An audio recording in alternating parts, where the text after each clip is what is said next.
Global currency in 2026, April 2026. A container ship clears customs in Shanghai. Another leaves the Persian Gulf. Another docks. Nothing unusual.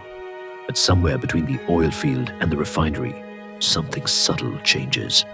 The invoice currency, not dollars. Yuan. It doesn't make the evening news. It's one of dozens of shipments that week. But it's no longer experimental. It's operational. And that's the difference in 2026. This isn't about overthrowing the dollar. It's about building a parallel world, quietly enough that no one panics. For nearly 80 years, since Bretton Woods, the global financial system has revolved around the United States. After oil arrangements with Saudi Arabia in the 1970s cemented the petrodollar system, the architecture became self-reinforcing. Oil in dollars, debt in dollars, reserves in dollars. If you wanted to trade globally, you needed access to New York.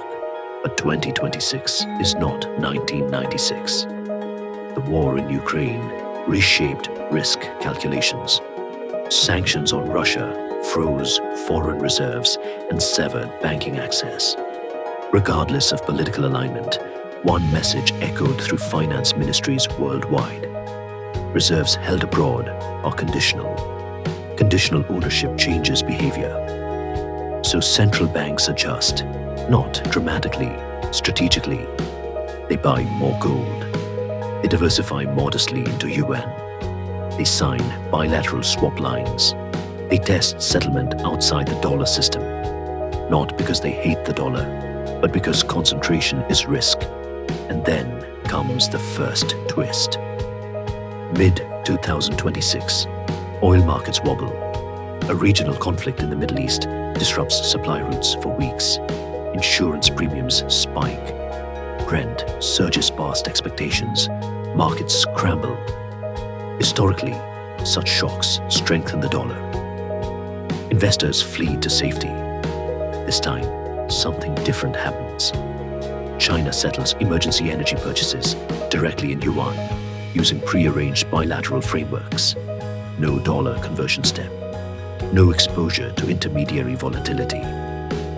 For the first time, during a real stress event, an alternative rail absorbs meaningful volume. It doesn't dethrone the dollar, but it proves survivability. Meanwhile, China expands cross-border usage of its digital yuan in trade corridors across parts of Asia and Africa. Settlement speed drops from days to minutes.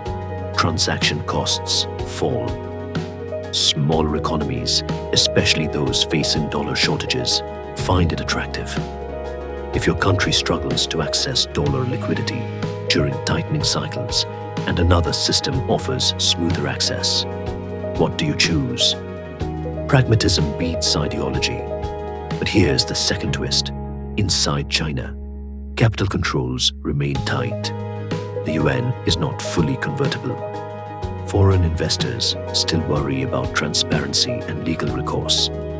Large sovereign funds hesitate to allocate too heavily. Because reserve currency status is not only about trade volume, it's about trust and exit. Can you move your money freely during crisis?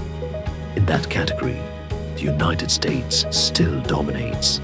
The US Treasury market remains the deepest and most liquid in the world. During volatility, global investors still buy treasuries.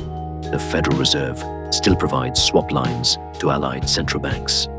So while yuan usage expands in trade settlement, global capital still runs toward dollars in fear.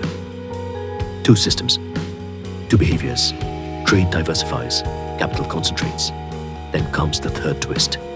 Late 2026, a US fiscal standoff rattles markets. Debt ceiling tensions resurface. Credit rating agencies issue stern language. Treasury yields spike temporarily. Not a collapse, not a default, but enough to shake confidence. For the first time in decades, some central banks accelerate diversification, not dramatically, but measurably. A few percentage points shift. Reserve composition edges further away from single currency dominance. Still, the dollar remains above half of global reserves, still dominant, but no longer unchallenged. And the average person, he feels it in fragments. Importers in Nigeria notice pricing flexibility when dealing with Chinese suppliers. FX traders observe deeper Yuan liquidity during Asian hours. Governments negotiate infrastructure loans that aren't dollar-denominated. Your phone becomes cheaper because it was invoiced differently. Your fuel price fluctuates, not just because of oil, but because of currency corridors. Geopolitics enters your grocery bill. By December 2026, no official announcement declares a new era, but global trade statistics reveal something undeniable. A higher percentage of cross-border settlement is happening outside the dollar system than at any point in modern history. Not a replacement, a redistribution. And here's the final twist. The yuan does not become the global currency in 2026. The dollar does not fall.